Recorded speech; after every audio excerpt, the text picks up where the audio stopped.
Hi everyone, I'm David Culbert and welcome to the first of our AGSV 100-year anniversary panel discussions. I went to Yarra Valley. I finished in 1984. That is a long time ago. During that time, I loved my time playing AGSV sport. I started doing tennis and hockey and then, of course, the annual athletics carnival, highlighted by Yarra Valley's first ever premiership in 1981. So welcome to our panel. I'm going to love talking about our time playing sport, school sport, AGSV sport. Collingwood and Assumption College AFLW player Chloe Molloy, current NBL, former NBA Boomers and Peninsula Grammar star Ryan Broekhoff, and captain of the Australian Diamonds, freshly minted Melbourne Vixen, and Penley and Essendon Grammar School netballer and athletic star Liz Watson. Welcome to you all. I'm going to start with you, Chloe. Assumption College, when I was at school, they never lost a football match or a cricket match to that, to be honest as well. A dominant era in the early 80s. And you benefited from that, I guess, when you arrived.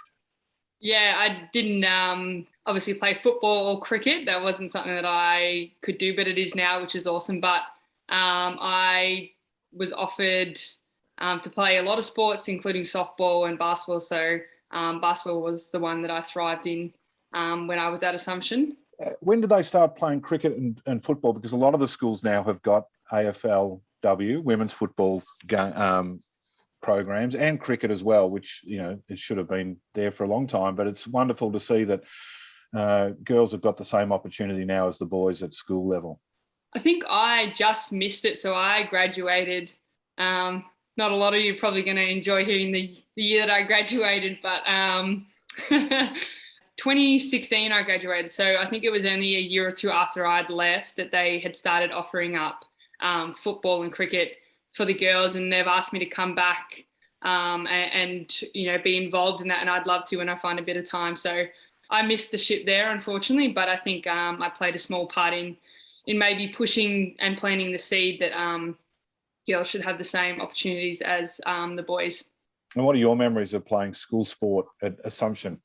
Well, one of the memories that came back to me was I, in year 7, started playing with year 12s in basketball, and I remember the rich history probably between pegs. We, in the basketball side of things, I know each kind of respective sport had their own enemies, but we didn't like pegs in the basketball sense. And I remember one year when I was year 7 playing in the first, we beat pegs, and that was a pretty big deal to beat them, because they had these two twins that were absolute jets who actually now play in the AFLW. So I mean, I look back now and I am fond of it. The Saturday morning wake-ups weren't always fun, but I think back now that getting on the bus and then getting McDonald's on the way back was something that I quite enjoyed, because you don't do that anymore.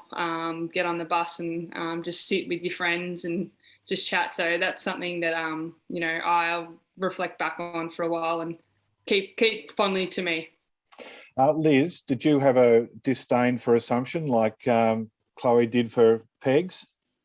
No, I think ours was more Wesley, to be honest. There was always that rivalry in the netball, but I do know the twins you're talking about, Gemma and Sarah. Yeah, they were in my year at school. So we tried to get them into netball, but they were committed to basketball from year 7.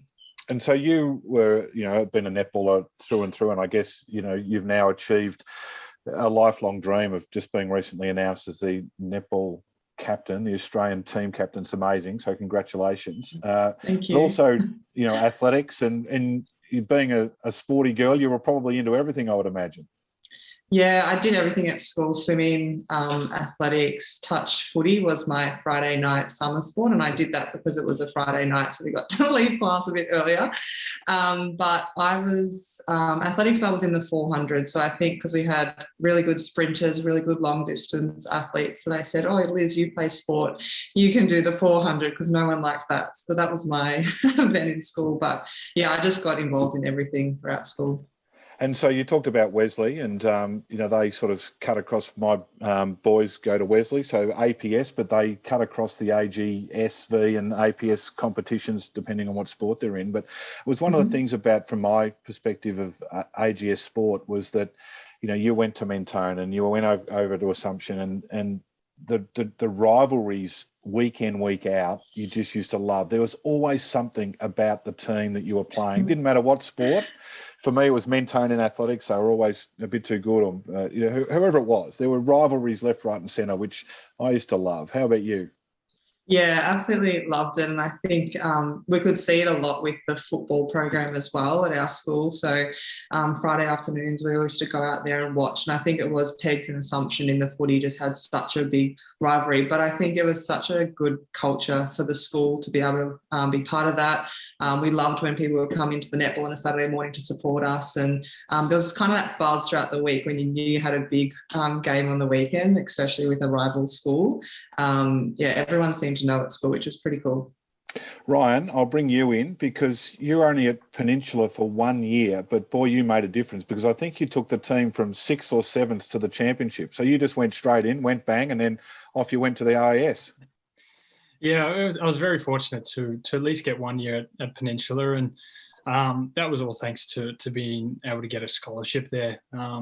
Just from my family situation, that was sort of out of our reach, and the basketball program is something that had a lot of pride in itself, but hadn't achieved much success. And I was lucky enough to know a few of the guys previously and played with them before joining Peninsula, and we just got on a great roll when we joined together, and being able to continue to play with them and grow and feel comfortable was very important to me. And everything just kind of took off after my year at Peninsula with going to the AES and everything afterwards.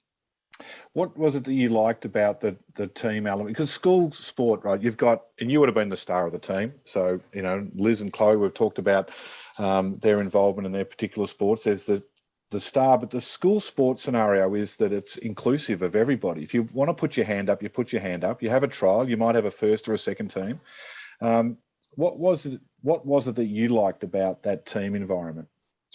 It's still what I love about basketball now is being around friends and playing a sport that I love with your mates. I made a lot of great friends in that short amount of time at Peninsula, and friends to this day still. And these are memories that we look back on. Yes, we remember winning the championship, but we remember the bus rides, like Chloe was saying. We remember, the training sessions, the hanging out, and just being around each other was the highlight. And I feel for kids, going through it right now, not being able to play sports, not being able to go to school and see friends. And that was such a big experience for me.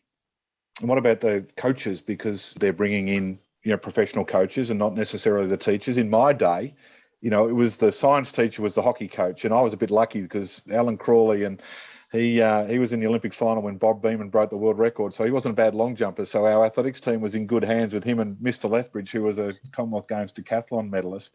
But what about for all three of you in terms of the coaching? And did you have the professionals come in, or was it still that time where it was just, the teacher who threw their hand up in the air and said, yeah, I'll give the basketball team a crack? We'll start with you, Ryan. For us, it was actually my old Frankston Blues coach. He was brought in, I believe that year that I came in as well. He had a helping hand in getting me there. But yeah, it definitely was someone from the outside that they wanted to bring in and to try and turn the basketball program around to, they've had success in so many other sports, but basketball was one that hadn't broken through. And, there's a lot of pride in school sports and competition between, the great schools. So it was time that Peninsula jumped on board and tried to win one. What about you, Liz? We had, Eloise Southby, ex superstar for the Diamonds, her sister, Laura Sharkey, who also had a really high, career in netball. She came in to coach us. And but even now, our Vixen's assistant coach, Di Honey, is coaching at Geelong Grammar. So, and she loves it. It's still such a big part of what she does. And she's been there from, I think it's been 10 or 15 years or something now. So, she definitely loves it. What about your athletics? Because there's no worse event than the 400, as I don't need to remind you. The level of absolute trepidation before the gun goes off, knowing that in a minute's time you're going to be in a crumpled mess on the track. How was the Pegs athletics team? We were okay, I think. Lyndon Hall, Olympian, she was a Pegs girl, but I think going to training on a Tuesday and Thursday after school, I was always put into the long distance group. So I was with this coach, Ron, this older guy who was very old school in the way he trained. So everyone else was having fun in the long jump pit and high jump mat, and he'd make us run around the Maribyrnong River through the through the trap a bit. So I somehow got shafted into the long distance group for the 400. Well, it's held you in good stead now because you're a dynamo on the court. Chloe, what about you from a coaching perspective? More recently, I guess, and the schools, as we said, have become a lot more sophisticated, professional in a good way. The services that they offer their kids is extraordinary. What do you remember of your school coaches in basketball? Well, we had the girls' parents who would come and coach us. Assumption wasn't a school that gave out scholarships to students, so I don't think they had the money to bring a coach in that was had obviously a basketball skill set. So it was just whoever parent could be bothered getting up Saturday mornings and then come to trainings. Ryan and Liz obviously had people come in, which I think benefited them, but Assumption kind of did it a different way, maybe like the old school way, and just, whoever's parent was available would get on the bus. But I loved that because we all three of us probably had competitive sports outside of that. So I always had a coach that was going to be very critical on my Friday night, my domestic and my representative team. So I was so okay with having a parent come in and be the coach of the basketball team or a teacher. Yeah, a lot of fun too. What do you take from your school sporting days that you still carry with you today in your career with Collingwood? Well, for me, it's probably taught me about relationships, and obviously having a parent come in, they were doing that, off their own bat. So there was kind of, a respect sort of thing that you had to establish straight away, even though they might not have known how to, run the triangle defense or like the 5 out or something. You kind of had to work with them because they were there, out of pure love for the game and for the students. So, you wanted to respect them and what they were trying to do. So I think I take that with me in a sporting sense, an elite sense. A lot of relationships need to be based off respect, and no one, whether it's a player or a coach, is greater than the other. So all opinions kind of need to be heard to get the best out of one another. And I think that's something I probably take from school and the way Assumption ran the programs with obviously volunteers coming in to coach. So that's probably something I'll even carry through until I'm Liz and Ryan's age even. Oldies like you two. Wait until you get to my age and you've got a lot of experience. Hey, Liz, what about you? What do you take from your days at Pegs that you take with you every day as the Diamonds captain, but also just as an individual trying to get the best out of yourself? Yeah, I think like Chloe said, it is that relationships that you have with your teammates, but also it sounds so silly and simple, but it was almost like the first step of being a professional athlete and what you learn in that sense, wearing the school uniform, going on the bus, going to another school, being in their environment, and how you have that respect with the umpires that came in, the staff that was there as well. And I loved after every game, we'd have that morning tea where both teams came together. I don't know if you guys had the same thing. Both teams would come together and the captains would say a little speech, and you really acknowledge the other team and I guess bring out the good that they did, and thanks to the mothers and the fathers who made the morning tea, the umpires, all that kind of stuff. So it sort of showed you that first step in what it's like to be at that professional level and how you need to carry that, I guess, respectfulness and just being humble, even right from the start. Were you a good prepper? Did you pack your bag the night before and lay out your dress on your bed so you were ready to go? Yeah, I actually still do that. So there you go. I probably learned that in school, but it was probably because it was very early. I had no time. Wanted to sleep in as long as I could, get up and get to the bus. What about you, Ryan? Because you went to the RAS, which is that really interesting environment in Canberra, and then to college in the States, and then NBA team when you walk in and you're surrounded by your heroes and you're on the court with players that you've got posters of on your wall when you grow up. What do you take each and every day from your school experience? I think it's a lot about preparation and being able to handle different workloads and different challenges. still going to high school and playing on the weekends, as well as juggling, domestic and club teams and trainings throughout the week. It's a heavy workload at a young age. And if you don't sort of learn to take care of your body, eat right, time management with all your studies and schooling and making sure you're getting everything done, it's just as important as your sport.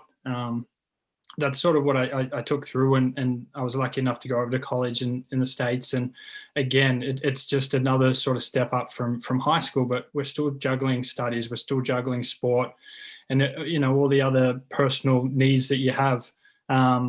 But that sort of was the foundation for it. You get into that 16, 17-year-old age, you're starting to mature and become a little bit more independent, but it really focuses on you that you need to be well prepared, and you need to think ahead and plan and make sure that you're doing the best you can, and not just sport, but in your schooling as well, because unfortunately sport doesn't last forever, and we're going to have to get some regular jobs at some stage.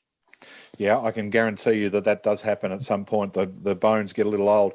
Just before we go, I'll just go around the grounds, because it would be remiss of me not to ask about what's coming for all of you. I'll start with you, Ryan. It's great to see you back in Australia, and the NBL season not too far away from starting, a little later than it probably would have normally, but we're just a slight delay and underway, and back in southeast Melbourne, Phoenix. It promises to be an exciting season.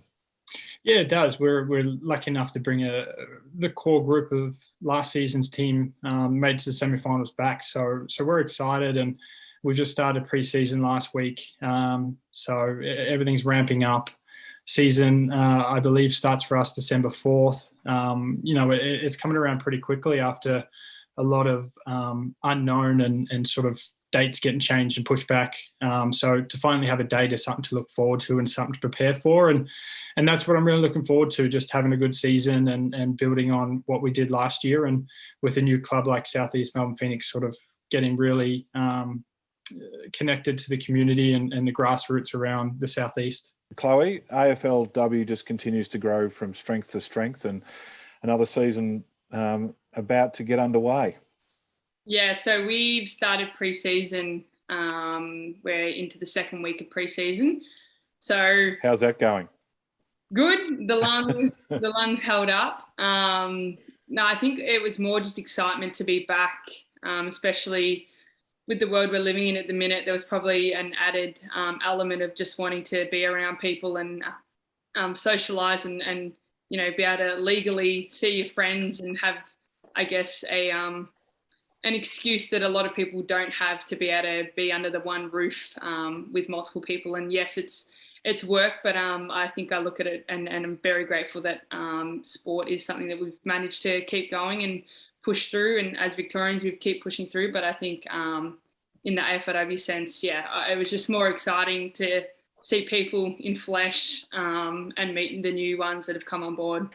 And a new season, so that's in 2022. Look forward to that. And Liz, you've still recovering from an injury, so you're not fully back on the court in the green and gold just yet, but a massive year for the Diamonds coming up in 2022.